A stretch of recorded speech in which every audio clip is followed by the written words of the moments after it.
Hey everyone, it's Anthony Ramos here. The Emmys are upon us, and today I'm so excited that we're going to be talking to some of the amazing folks from We're Here. So today we have Steve Warren, one of the executive producers, and Johnnie Ingram, also an executive producer. And then, of course, the one and only DJ Shangela Pierce. How is everyone? You're great. Great. Well, first off, big congratulations on the nomination for Outstanding Unstructured Reality Program. It's so funny because GLAAD, it's like a whole full circle moment. We knew about this, we heard about it, we knew we would love it, then we loved it, and now Emmys love it. So how is everyone doing? Well, it's been wonderful. I mean, what a life-changing experience. It's been really incredible to be just recognized, but also the importance of queer storytelling and by the Academy is makes it just it's so wonderful to see that. We are enormously proud of this show. I mean, it's a show that I think is infused with love, is the best way to put it. And it's infused with our values of inclusion, acceptance, progressive views on what we want the world to be and what we hope the world to be.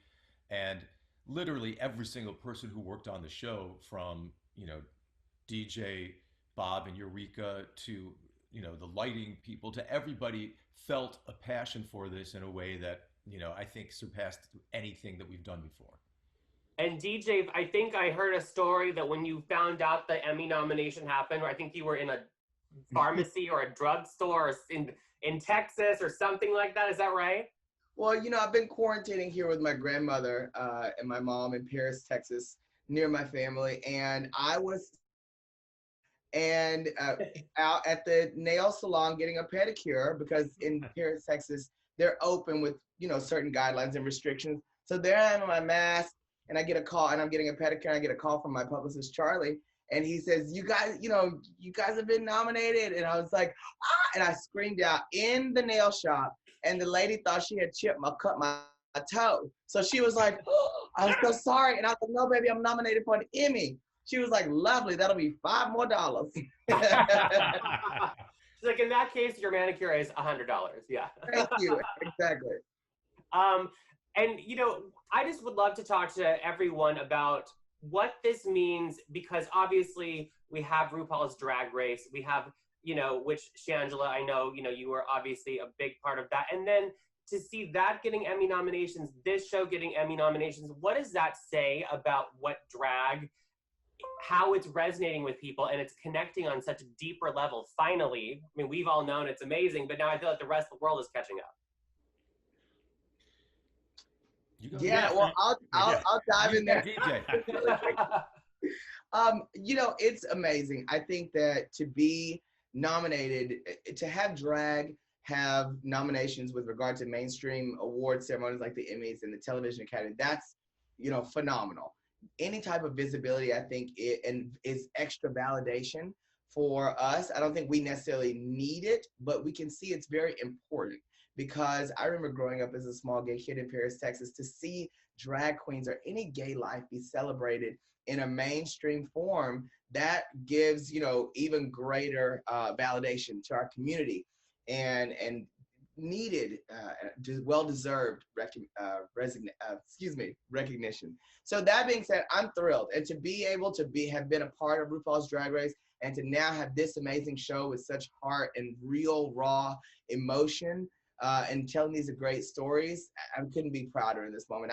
I'm thankful that, Steve and Johnnie and the HBO family kind of invited me, Bob, and Eureka in to be on this, because in a time where we have to be all so distant from each other right now, it's so great to have this reminder out there, now on HBO Max and popping up around the world now in different places, that it's important for us to still have a connection and to respect each other and to show love to each other.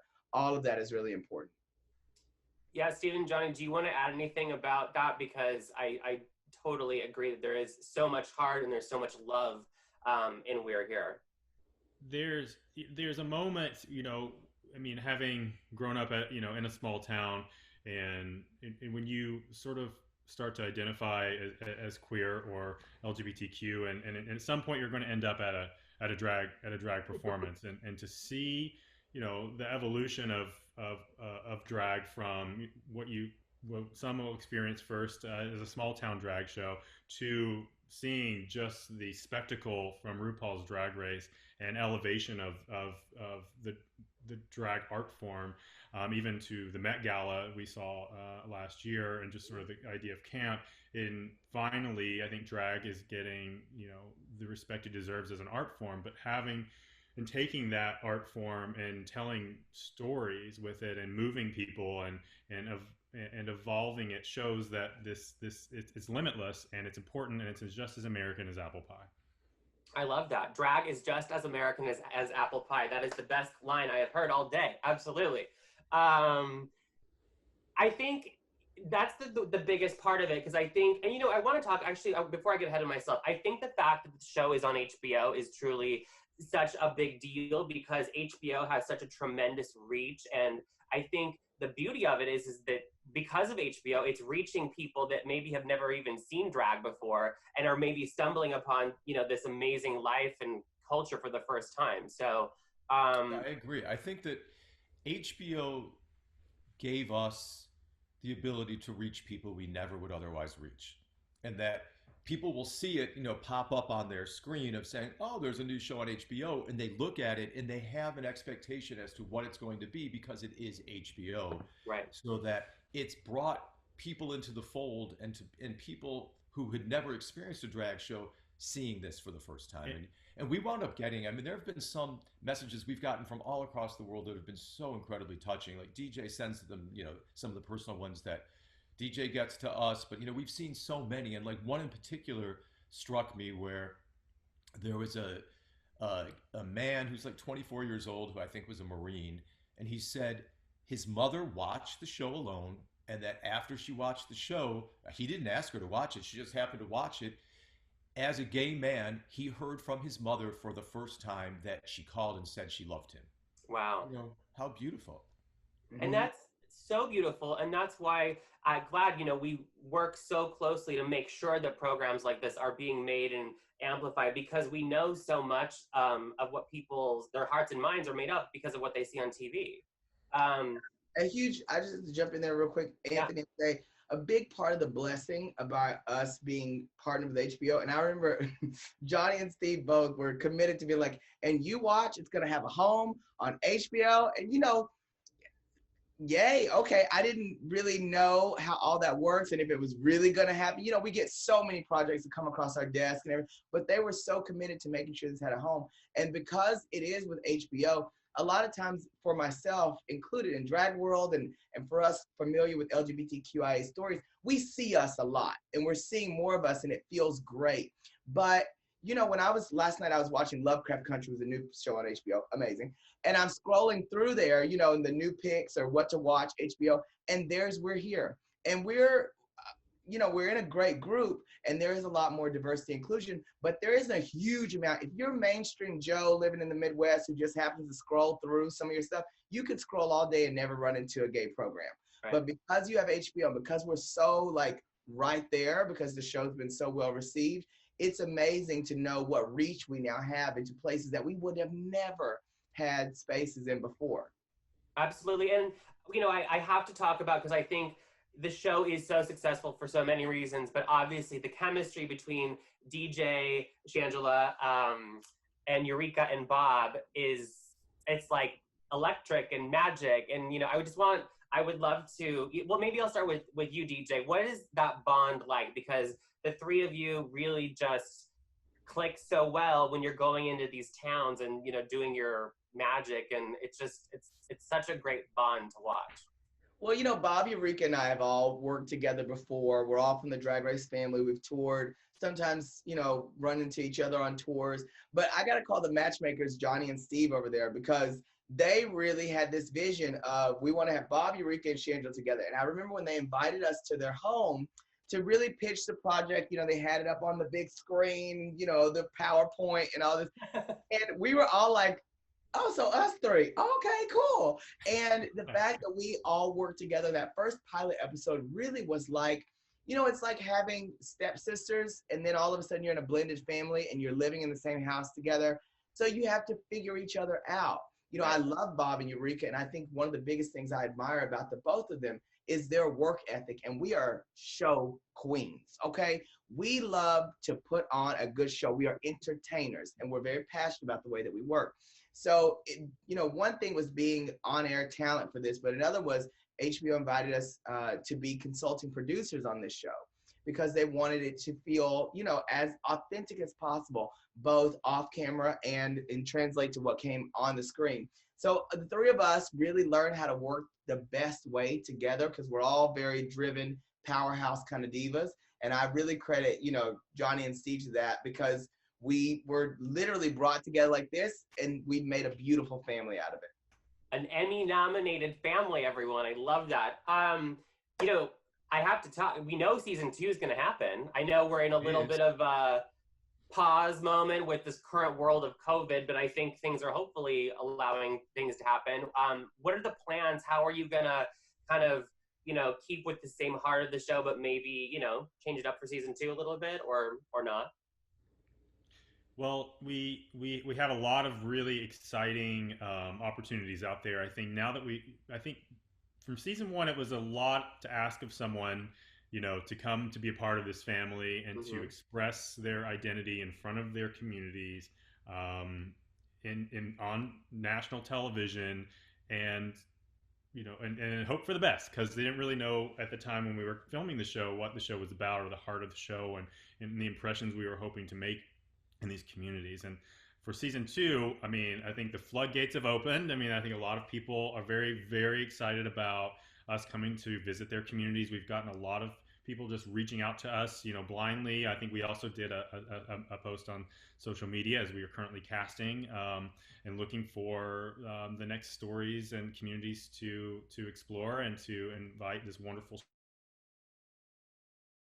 Great news is that we just have a lot of people that really want this platform and in their communities to help make and create this important change and bring these communities together. I think now more than ever we need this.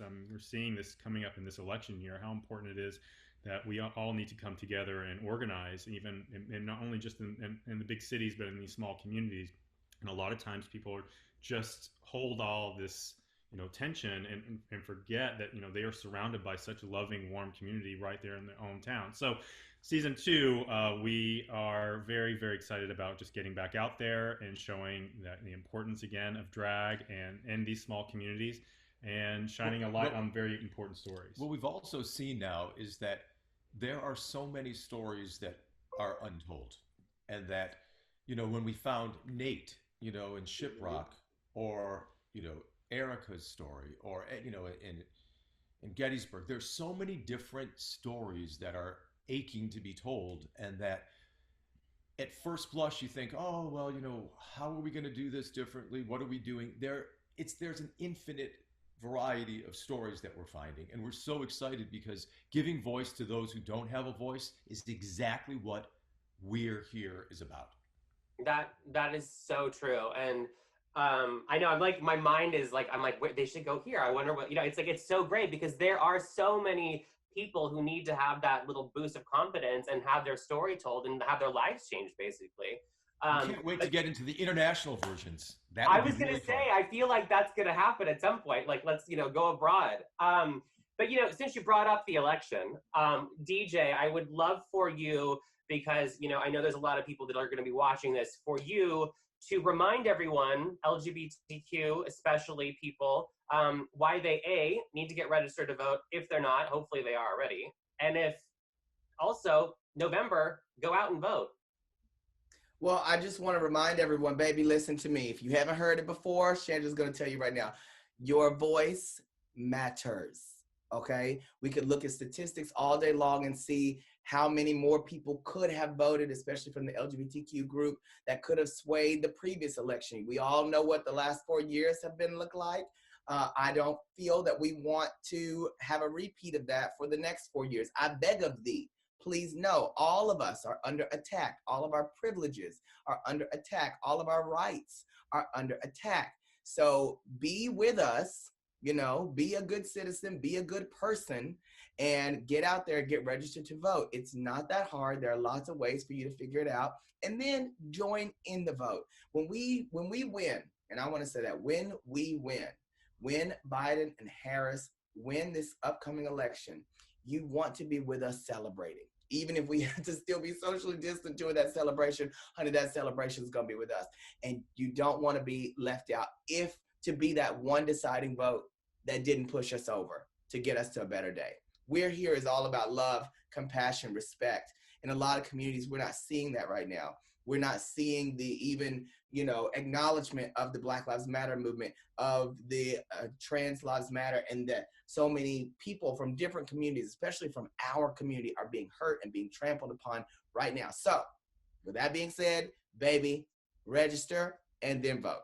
Hallelujah. And what we're, if you take anything from that, the spirit of We're Here is. I hope you take it all from that. Take all of it.